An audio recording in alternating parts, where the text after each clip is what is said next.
Halo anak-anak, berjumpa kembali dengan Pak Eka di sini.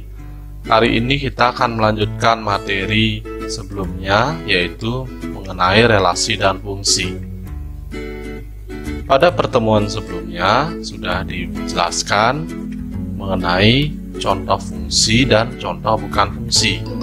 Ingat kembali bahwa fungsi itu adalah relasi yang memasangkan setiap anggota domain ke tempat satu anggota kodomain, atau dengan kata lain bahwa setiap anggota domain atau daerah asal harus memiliki teman atau kawan satu di kodomain. Nah, ini seperti ini contohnya. Ini temannya satu, kemudian ini juga, dan ini juga, dan contoh yang lain. Nah, jika tidak memenuhi maka dia bukan fungsi. Nah, selanjutnya kita akan membahas mengenai banyak fungsi yang mungkin terbentuk dari dua himpunan. Nah, misalkan terdapat himpunan P, yaitu A, B dan Q itu 1, maka fungsi yang dapat dibuat dari P ke Q dapat digambarkan sebagai berikut. Nah, kita bisa membuat fungsi dari P ke Q, misalkan P, ini Q. Nah, kita bisa membuat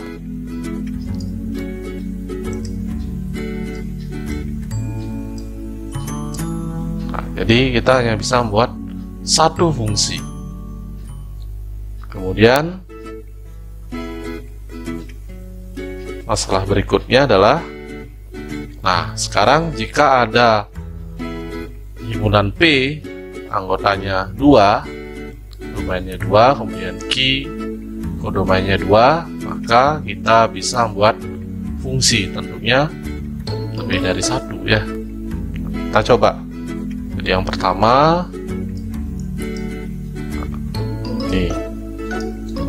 jadi ini satu buah fungsi. Kemudian fungsi yang lain, nah ini.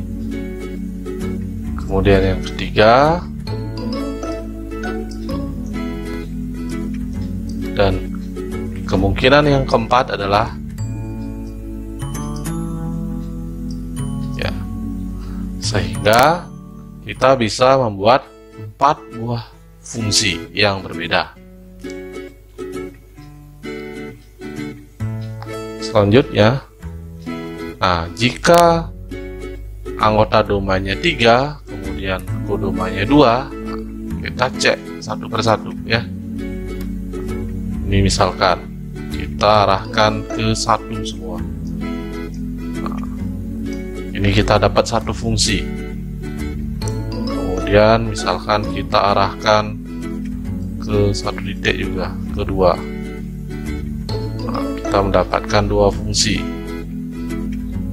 Misalkan nah, ini A dan B kita arahkan ke 1, kemudian C kita arahkan ke 2. Kemudian misalkan ini kita arahkan ke 1, kemudian B ke 2, kemudian C ke 1. Ini tentunya berbeda ya. Kemudian kita bisa arahkan A ke 1, kemudian B ke 2, C ke 2. Jadi kita sudah mendapatkan 5. Nah, kita cari lagi.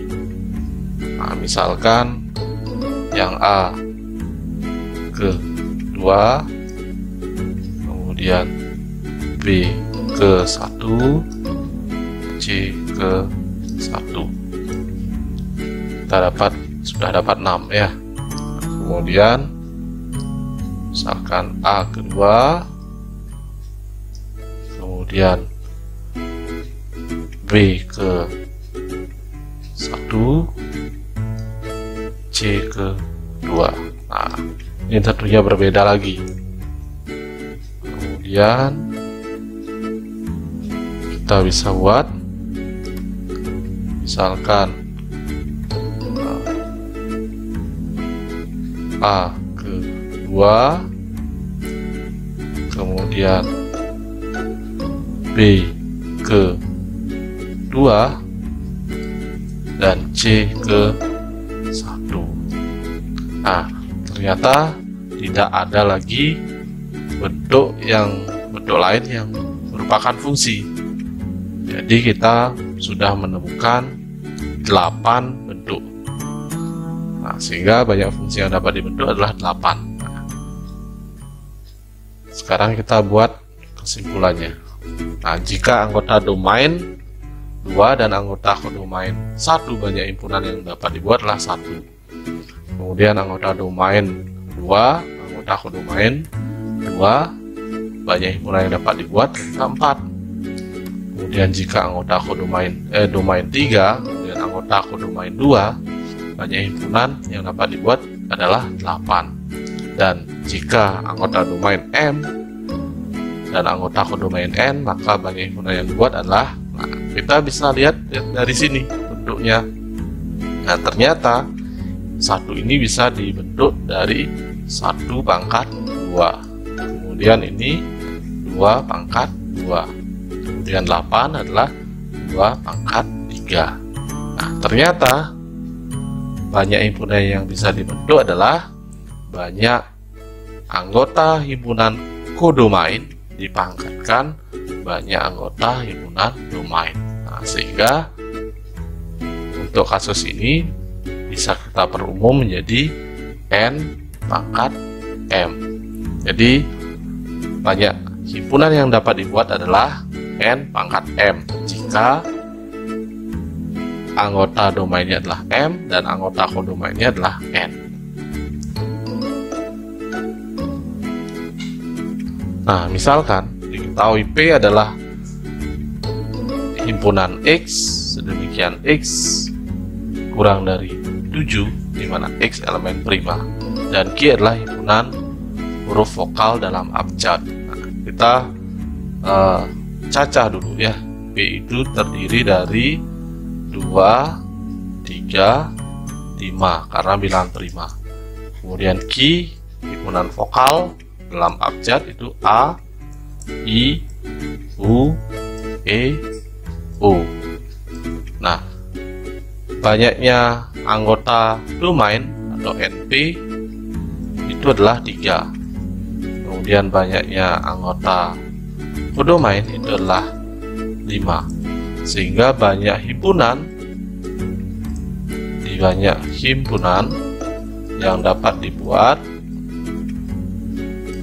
itu adalah banyaknya anggota kodomain dipangkatkan banyak anggota domain, atau 5 pangkat 3, atau 5 kali 5 kali 5 sama dengan 125. Jadi ada 125 cara untuk membuat himpunan yang berbeda dari permasalahan ini. Nah, jadi kalau kita tidak mengetahui rumus ini, maka kita harus mencarinya satu persatu, dan ini sangat banyak sekali, serta memerlukan waktu yang tidak sedikit. Selanjutnya kita akan membahas mengenai nilai dari fungsi. Nah, nilai dari fungsi sama dengan mencari ring dari suatu fungsi yang sudah kita bahas minggu lalu. Nah, misalkan suatu fungsi ditentukan oleh aturan fx sama dengan 3x plus 2, di mana fx sama dengan y, maka fx ini bisa kita ganti dengan y. Artinya y sama dengan 3x plus 2. Nah, jika domain dari fungsi tersebut atau daerah asalnya adalah ini min 1, 0, 1, 2, maka nilai fungsinya ditentukan sebagai berikut. Nah, jadi bentuk ini sudah kita pelajari minggu lalu. Jadi nilai fungsinya adalah kalau x min 1 berarti f min 1 diganti x nya dengan negatif 1. 3 kali negatif 1 ditambah 2. Ini negatif 3 tambah 2. sama dengan negatif 1. Kemudian kalau X nya 0 juga sama, F0 sama dengan 3 kali 0 ditambah 2, hasilnya 0 tambah 2. Kemudian kalau X nya sama dengan 1, itu sama dengan F1, 3 kali 1 tambah 2 sama dengan 3 tambah 2 sama dengan 5. Begitu juga untuk X nya 2, F2 sama dengan 3 kali 2 tambah 2 sama dengan 6 tambah 2 sama dengan 8. Nah, proses ini bisa diteruskan tergantung X-nya sampai berapa. Nah, jika diperhatikan ternyata nilai variabel Y atau Fx itu bergantung pada variabel X, sehingga Y disebut variabel terikat.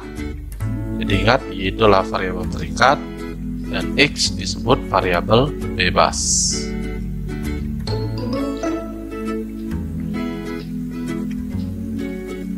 Nah, contoh lain. Nah, ini adalah sudah merupakan fungsi kuadrat. Fx sama dengan X kuadrat min X ditambah 1. Tentukan nilai dari F1, F min 2, F setengah. Nah, kita bisa lihat jika F1, nah, diganti X-nya dengan 1. Di 1 kuadrat kurang 1, X-nya diganti dengan 1 tambah 1. 1 kurang 1 tambah 1 kurang 1 0 tambah 1 1. Kemudian F negatif 2, X nya diganti dengan negatif 2. Negatif 2 kuadrat dikurang negatif 2 ditambah 1. Negatif 2 kuadrat adalah 4. Kemudian min negatif 2 itu plus jadinya, plus 2 tambah 1 sama dengan 7. Kemudian F setengah, berarti X-nya kita ganti dengan setengah. Setengah kuadrat min setengah tambah 1. Sehingga setengah kuadrat adalah seperempat kurang setengah tambah 1. Seperempat kurang setengah adalah negatif seperempat tambah 1, hasilnya 3/4. Nah, kemudian setelah kalian mengetahui bagaimana cara mencari nilai suatu fungsi, maka langkah selanjutnya adalah menggambarnya ke grafik fungsi di koordinat kartesius. Nah, kita ambil contoh yang tadi. Digambarlah grafik Fx sama dengan 3x tambah 2, di mana x elemen min 1, 0, 1, 2. Jadi domainnya adalah negatif 1, 0, 1, 2. Nah, sama seperti tadi. Nah, ini hasilnya sama seperti slide sebelumnya ya. Sekarang kalian harus membuatnya ke dalam bentuk tabel agar lebih rapi, sehingga dibentuk seperti ini. Jadi kalau X nya negatif 1, maka Fx nya negatif 1. Kalau X nya 0, Fx nya 2. Kalau X nya 1, Fx nya 5. Kalau X nya 2, Fx nya 8. Nah, tabel ini diperoleh dari perhitungan pada slide sebelumnya. Nah, setelah itu kita menggambar di koordinat kartesius. Nah, untuk menggambarnya kalian harus menggunakan buku kotak. Nah, kalau bentuknya seperti ini, jadi Fx sama dengan 3x plus 2, ini merupakan fungsi linier, sehingga gambarnya berupa garis lurus. Jadi ketika kalian menggambar grafik tidak dengan skala atau tidak menggunakan buku garis kotak, maka akibatnya adalah kalian tidak akan menghasilkan gambar yang baik ataupun gambar yang benar. Nah, sekarang kita pasangkan. Jadi koordinat pertama adalah negatif 1, negatif 1. Jadi ini koordinatnya x, y nya berarti negatif 1, negatif 1. Kemudian yang ini adalah 0,2, kemudian ini 1,5, kemudian inilah 2,8. Nah, tinggal kita gambar di koordinat kartesius. Jadi yang pertama negatif 1, negatif 1. Kemudian titik yang kedua adalah 0,2. Titik yang ketiga adalah 1,5. Dan titik yang keempat adalah 2,8. Nah, Kalau dihubungkan, ini harusnya membentuk satu garis lurus. Nah, sehingga terbentuk seperti itu. Kenapa diberikan tanda panah di kedua ujung? Ini artinya garis ini tidak berhingga. Fungsi ini kalau diteruskan, tidak hanya domainnya tidak hanya ini saja, maka dia akan mengikuti garis ini. Oke anak-anak, demikian dulu video pembelajaran yang bisa Bapak berikan. Mudah-mudahan video ini bermanfaat, dan saya berharap kalian tetap semangat dan tetap menjaga kesehatan. Saya ucapkan terima kasih.